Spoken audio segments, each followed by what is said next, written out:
Welcome, ladies and gentlemen. The press conference will be held in French. Translation is available, and questions will be held at the end of the testimonials. Bonjour, mesdames et messieurs. Le Centre d'équité en matière des droits de la personne de la Fédération étudiante de l'Université d'Ottawa cherche à s'assurer que les étudiants ne sont pas traités de façon discriminatoire. Notre mission fait en sorte que les étudiants qui subissent la discrimination puissent avoir recours à l'appui nécessaire pour qu'ils puissent connaître leurs droits, leurs responsabilités et qu'ils aient accès à l'information concernant les options en matière de plainte. Anne Pinda et Victor Daishime ont initialement eu recours à nos services. Ils sont maintenant représentés par Maître Yabar Hamid, qui est à ma droite, et ont chacun déposé au tribunal des droits de la personne de l'Ontario une plainte contre des membres du personnel enseignant et administratif de l'École des sciences infirmières de l'Université d'Ottawa. Les plaintes d'Anne et Victor concernent la discrimination raciale. Elles ne vont pas sans rappeler la poursuite des étudiants des programmes de résidence à la Faculté de médecine annoncée lors de la conférence de presse tenue ici même en mars dernier, puisqu'elles dénoncent également des pratiques discriminatoires, des représailles et de l'intimidation. Depuis l'automne 2009, le Centre a reçu une vingtaine de témoignages concernant la discrimination raciale en contexte de stage à l'École des sciences infirmières. De plus, le Centre de recours étudiant a géré séparément 7 cas de recours académiques concernant la discrimination raciale à l'École des sciences infirmières. Les étudiants noirs ciblés témoignent qu'ils ont subi un traitement différentiel qui inclut, entre autres, une absence de mentorat, des remarques humiliantes, de la discipline démesurée, des attitudes négatives, de la soumission à des stéréotypes, des mesures d'adaptation non équivalentes et du harcèlement, y compris des menaces et de l'intimidation. La grande majorité des incidents rapportés ont lieu en milieu de stage. De plus, les étudiants expriment leur angoisse profonde et attestent que les incidents affectent leur bien-être. Les délais dans leur cheminement académique causés par l'obligation de reprendre des stages injustement échoués ont des conséquences graves au niveau personnel, professionnel, financier et familial. Suite à l'initiation de démarches pour remédier à la discrimination vécue en stage, les plaintes d'Anne et Victor indiquent qu'ils ont subi des représailles lors de la continuation de leurs études. Les plaignants ont maintenant complété leurs études, mais vivent encore avec les douloureuses séquelles du traitement discriminatoire.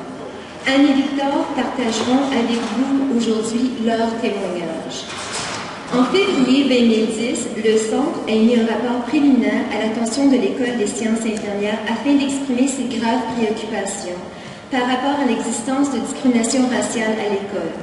Depuis le dépôt de ce rapport, nous reconnaissons également l'initiative de la Faculté de la science de santé de financer l'organisation d'un théâtre forum sur le thème « Deux poids, deux mesures » qui était alimenté par consultation d'étudiants ce décembre. Hélène Laperrière qui a mené ce projet a également produit un rapport sur ces consultations. Nous avons appris que les résultats de ce rapport coïncidaient avec nos conclusions préliminaires sur le racisme à l'École des sciences infirmières. Nous avons demandé une copie de ce document. Le vice-doyen de la Faculté des sciences de la santé nous a fait part du nouveau développement d'un groupe de travail facultaire étudiant portant sur la violence et la discrimination. Notre centre a donné son accord pour former les membres du groupe de travail pour les renseigner sur les droits de la personne et les enjeux reliés. Nous reconnaissons également que l'École des sciences infirmières a effectué un changement au niveau des exigences de bilinguisme en stage. Avant l'instauration de ce changement, les étudiants unilingues francophones étaient désavantagés, car ils étaient évalués sur leur capacité à communiquer en anglais lors de leur stage. Selon la Commission ontarienne des droits de la personne, presque inévitablement, il y a un lien entre la langue que nous parlons ou l'accent que nous avons dans une langue particulière, d'une part, et notre ascendance, notre lieu d'origine, notre origine ethnique, d'autre part. Les étudiants noirs d'origine africaine ont pour langue maternelle une langue africaine et parlent surtout le français, ce qui fait un groupe désavantagé par de telles pratiques. Dans le cadre de notre étroite collaboration avec la Faculté des sciences de la santé, nous avons proposé qu'une lettre soit envoyée à l'attention de tous les professeurs de l'École des sciences infirmières pour préciser la nature francophone du programme auquel sont inscrits tous les étudiants, qui seront en 2e, 3e et 4e année en septembre. Nous avons de même que le Centre de recours étudiant fortement recommandé que le mécanisme de traitement des plaintes, pour le moment informel, irrégulier, non transparent, soit régularisé et rendu public.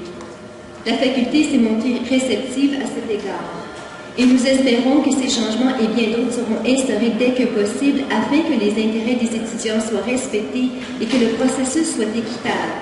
Néanmoins, malgré certaines avancées de collaboration avec la faculté, nous recevons toujours de nouvelles plaintes contre les membres du personnel enseignant et administratif de l'École des sciences infirmières. Depuis cet été, nous avons représenté 6 autres étudiants présentant des situations de discrimination raciale. De plus, invraisemblablement, l'École des sciences infirmières attribue une position de supervision de stage à une des personnes intimées. Cette personne fut reconnue par la gestion comme ayant des attitudes racistes en 2007, accusée d'avoir proféré des propos racistes en salle de classe et d'avoir physiquement secoué un étudiant noir. Nos conclusions préliminaires sur le racisme à l'École des sciences infirmières sont toujours très pertinentes, non seulement selon notre perspective, mais également selon ce qui nous a été rapporté des conclusions de Mme Laperrière. Les enjeux soulignés méritent certainement d'être enquêtés formellement par une tierce partie neutre possédant une expertise dans le domaine des droits de la personne tel que demandé en février 2010. Nous concluons que l'absence de politique procédée et de procédés anti-discriminatoires formellement ratifiés par le Sénat de l'Université d'Ottawa cause de graves lacunes au niveau de la compréhension par la gestion de leurs obligations en matière des droits de la personne sur le campus. Une des fonctions principales de telles politiques est d'établir une culture de respect et de guider la gestion dans un rôle d'écoute et d'action tant proactive que réparatrice lorsque nécessaire en concordance avec les pratiques exemplaires par la Commission ontarienne des droits de la personne. J'espère que ces informations sur l'aspect systémique du problème vous auront fourni suffisamment de contexte. Il est important maintenant d'entendre et de comprendre la souffrance que Anne et Victor témoignent avoir subie pendant leurs études à l'École des sciences infirmières. Ils ont démontré énormément de courage en partageant ces expériences publiquement, puisque les craintes de représailles sont si omniprésentes. Nous profitons de cette occasion pour vous encourager d'autres personnes, étudiants ou employés, qui peuvent en avoir été témoins de traitements injustes par certains membres du personnel de l'école, de communiquer avec Maître Yavar Hanimi. Les témoignages anonymes sont acceptés également. Merci.